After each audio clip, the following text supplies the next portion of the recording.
Estados Unidos impone sanciones financieras contra el jefe de las Fuerzas Armadas de Nicaragua, Julio César Avilés, y contra el ministro de Hacienda, Iván Acosta. Detalles en el siguiente reporte. Este viernes, la Oficina de Control de Activos Extranjeros del Departamento del Tesoro de los Estados Unidos sancionó al jefe del Ejército de Nicaragua, Julio César Avilés Castillo, y al ministro de Hacienda y Crédito Público, Iván Adolfo Acosta Montalbán.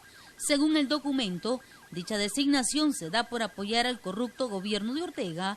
Se lee además que desde abril de 2018 el gobierno ha tomado medidas enérgicas contra la oposición política, lo que ha provocado más de 300 muertes, 2.000 heridos, cientos de actores políticos y de la sociedad civil encarcelados y más de 100.000 refugiados que huyen del país.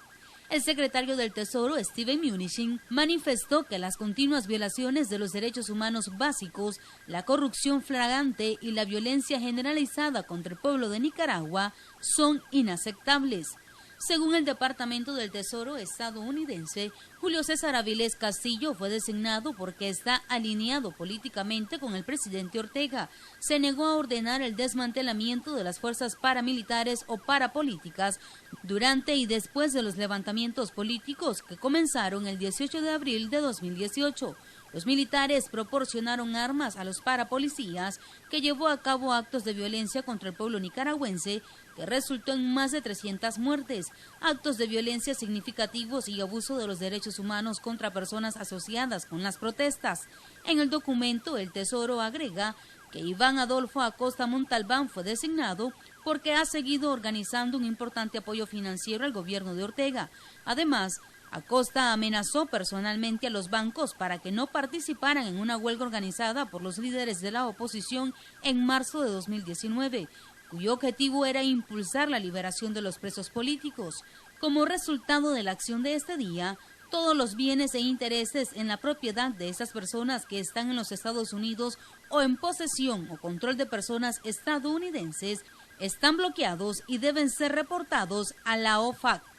María Esther Ordóñez, Acción 10.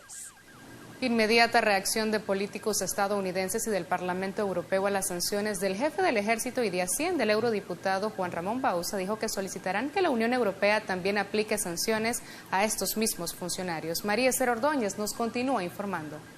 Luego de conocerse las sanciones del Departamento del Tesoro a 2 funcionarios más del gobierno del presidente Daniel Ortega, se han dado reacciones en el ámbito internacional. El primero de ellos fue el eurodiputado José Ramón Bauzá, quien en su cuenta en Twitter escribió: "El cerco alrededor de Ortega y Murillo se cierra. Estados Unidos sanciona al jefe del ejército y al ministro de Hacienda. Nosotros en la Unión Europea vamos a solicitar lo idéntico. Estamos cada día más cerca de la libertad. Fuerza Nicaragua". A criterio del eurodiputado, Europa tiene que aumentar su presión a seguir el ejemplo estadounidense para forzar al gobierno y a su círculo más próximo a ceder y llevar a cabo las reformas electorales, liberar a los presos políticos y permitir el retorno de exiliados y organizaciones internacionales. El secretario de Estado de Estados Unidos, Mike Pompeo, también escribió en su red social que Estados Unidos seguirá responsabilizando a quienes abusen de los derechos humanos y busquen silenciar las voces prodemocráticas en Nicaragua. La represión del régimen de Ortega no se mantendrá. Hoy anunciamos nuevas sanciones contra el comandante del ejército nicaragüense, Julio César Avilés, y el ministro de Finanzas, Iván Adolfo Acosta. Estos mensajes fueron también publicados por Michael Cossack.